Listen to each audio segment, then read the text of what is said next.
There was a time when life seemed so much more straightforward. You started out as a teacher, perhaps you became a head of department, and then maybe you made it all the way to the top as a head teacher. But your role didn't really change. You remained the lead teacher with a clear focus on the classroom and teaching and learning. But then things began to change. Headship became more varied, more complex, and much more accountable. Indeed, a recent survey estimated that government initiatives had added 58 new responsibilities to Headship. There is no question that the responsibilities are now much wider and the accountabilities are growing year after year. And people, I think, are looking at that and looking at the salary differential and thinking, is it worth it? Do I really want that level of, if you like, professional risk, which is now associated with becoming a head teacher? Because we've seen in the last 12 months particularly a quite dramatic growth in the number of our members who are secondary school heads and deputies who are getting the sack. Those schools who are really making a difference in connecting to communities are doing it because there is an approach, a much broader approach to leadership, with a number of people having roles in connecting to communities, understanding what's going on, and bringing that learning back into the school. It is not the one person. And if somebody thinks that being a head teacher is about them being in charge, then really they shouldn't be applying for the job. The changing role of school leaders has caused a rethink of heads' qualifications. The National Professional Qualification for Head Teachers has been around for some time now, but since April 2009, all new first-time head teachers have had to be NPQH graduates, and the qualification has been revised to take account of the new roles and responsibilities of head teachers. Understanding those roles and responsibilities is the focus of this master's degree in leadership at the Institute of Education in London. What makes a good head teacher? Someone who can inspire and motivate. It's really about trying to get them to think about leadership in different kind of ways. I think it gives them a real hunger to know more about leadership and to be questioning and challenging, and to not necessarily accept that whatever is put in front of you is the way to do it. If you are passionate about the community that you're serving and the pupils that you're working with and wanting them to sort of fulfil their potential, then it's about ensuring that not a single one of them, as far as possible, fails. Be able to self-reflect and be able to accept that you may not know everything, right, and be able to challenge your own assumptions, and that ability to change direction if you feel challenged about something. The NPQH and as you probably know, the National College have just reviewed this. Is a very specific training programme. It goes through some of the core elements of what it means to be a leader, and I suppose is very much about developing the skills. And actually I had a most wonderful thing that I came across today, which was from one of the head teachers that I'd been working with, one of the London head teachers. And she said, described in these terms, which I thought was lovely: the NPQH is a highway code. You need to learn it, but it doesn't mean you can drive, particularly in the city. With a licence to lead, heads have much more freedom now. Indeed, England has the second most devolved system of school leadership in the world, according to the OECD. Schools are better placed to become hubs for their communities, offering services far beyond the classroom. Do you need a different set of skills from, say, a head teacher 10, 15, 20 years ago, whose only really responsibility was what went on in the classroom? Yes, when I became a head teacher 23 years ago, my responsibility was £8,000 and standards in the classrooms. And now I have a £2 million budget, and I have a whole wide range of responsibilities, which the government increase obviously each year, and the accountability for those responsibilities, so community cohesion and a whole range of issues. I just feel I can meet the needs of our children and the community much better by having the tools we have, in the sense of having an integrated children's centre as part of the school, and therefore we can actually provide family support, we can provide speech and language therapy and the like. Do you think all the changes that we're seeing now with school structures, partnerships, federations, executive heads, does that begin to make it a bit easier to deal with this evolving nature of headship? I don't think structural change is the answer. I think the answer is supporting school leadership. School leaders have a very difficult role, and we should be supporting in achieving the outcomes of that role being very positive. Structures themselves don't improve schools.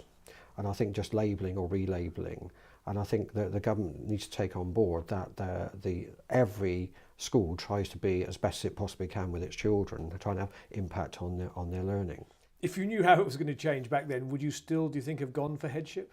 Oh, undoubtedly. I still enjoy it now, and I enjoyed it 23 years ago and through. There have been some tough times during those 23 years, and I've often gone back into the classroom at times to just feel where I've come from and spent time with children, time with staff. And what we look at society now is that we are somewhat isolating our head teacher, our school leaders, and we need to give them proper, effective support. So with so many changes happening to the nature of headship, what's the view from the staff room? What do classroom teachers, assistant heads and deputy heads make of this much more complex role and indeed the very intense accountability? As an assistant head, working with people, working with children is the sort of balance that I want to maintain to then move up to headship.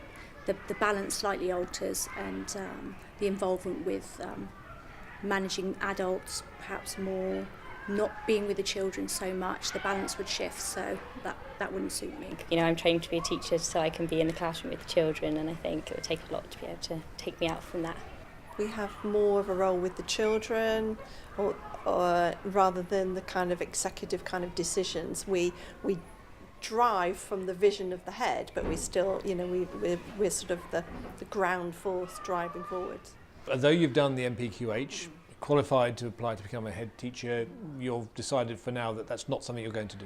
Yeah, that's right. Yeah, I'm quite happy, and I love being with the children and working with the staff in a different role to what a head would do. Okay, I desperately want you to become a head teacher. I've got a new school opening down the road. I'll say, look, I'll put in a chief executive. They'll do all the management bit. I just want you to be the lead teacher. Does that make it more attractive? Possibly. The element of being a lead teacher, because that's what the vast majority of people coming into the profession do. That's what they're trained to do. They gain experience in it. They work with other adults within, you know, team setups. They might mentor NQTs. They build on their experience as a teacher, but essentially they come in it to teach children. So partly as a result of this, it's become increasingly difficult to persuade senior teachers to step up to headship. Indeed, some people are now talking about a crisis in head teacher recruitment. Indeed, in the academic year 2007-8, 1/3 of primary headships remained vacant after the first round of advertising. In secondary schools, 21% of headships, just over 1/5, stayed empty first time round. And for special schools, the figure rose to 37%, well over 1/3. As more than half of England's heads may retire by 2013, the push is on to recruit more school leaders. Good afternoon, children. To help this drive to recruit more school leaders, 2 initiatives have begun. The Future Leaders programme pairs teachers in urban schools with coaching from an outstanding leader, plus a mentor, and residentials to cover all elements of leadership. Teachers' salaries are met up to £50,000 per year. On the Associate Head Teacher programme, experienced deputies have the chance to hone their skills in a local challenging school, with head teacher support, an external mentor and development days.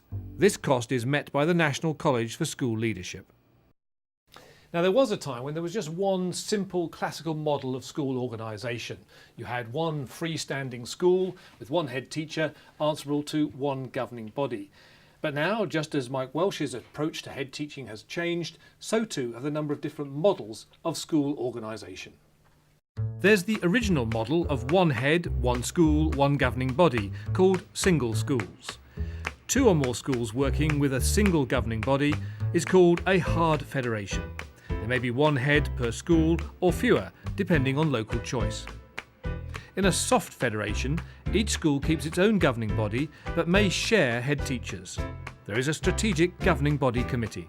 The next model is a mix of schools which are part of a hard federation within a wider soft federation. There's likely to be combinations of different leaders rather than one head teacher. Schools in a partnership create a formal written agreement to work together with shared aims and practice to raise standards. This may lead to more formal arrangements. Schools can also work together to set up a trust with external partners such as charities or universities, acquiring more flexibility over admissions and management through foundation status. Leadership can be varied. And finally, academies are publicly funded independent schools where ministers expect innovative approaches to teaching and learning. An academy may have a conventional principal and a chief executive, who may not even have been a teacher. So, to find out more about those models of leadership, I've come to the National College of School Leadership to talk to two expert consultants, Deryn Harvey and Barry Bainbridge. Do these new models of leadership, are they in any way going to help with this recruitment problem, do you think? We believe so. There's some really extremely good examples of groups of head teachers overcoming that isolation of the role of head teacher, increasing leadership capacity. I can think of a little federation in a rural circumstance where each of the schools would have had a teaching head teacher.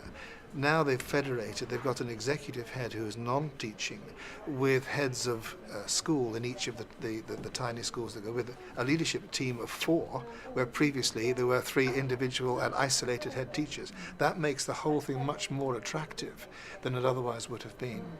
But I think, if I can come in there, Barry, I think also you and I will agree that we've seen examples of where federation and greater collaboration has been driven by the need to recruit a head teacher. Oh, yes. It doesn't work. No. Because it has to start the other way around. It has to have some basis in standards and what's best for the children in the classrooms. If it's just, let's sort our problem out, we'll get a head teacher if we go and find 6 schools to band together, doesn't work. Disaster. The big cry used to be standards, not structures, but isn't this actually all about structures? No. I think that, again, in our experience, we're seeing that the structures are facilitating the models. So where you're going to get a very successful collaboration, a very successful new model, it's always driven by what is it that the school has as their vision, and then they'll usually go and look and say what structures are there to facilitate it. The accountability chain, the link is still there, but to have the extended model of leadership and have an extended leadership team, certainly Ofsted are now getting much more used to inspecting federations and understanding the relationship between a head of teaching and learning and an executive head.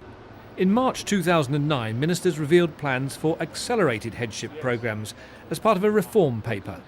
I can't see anybody coming to headship from a standing start in 4 years, and I really can't see the point of having a programme that does that, which would inevitably have some targets around it.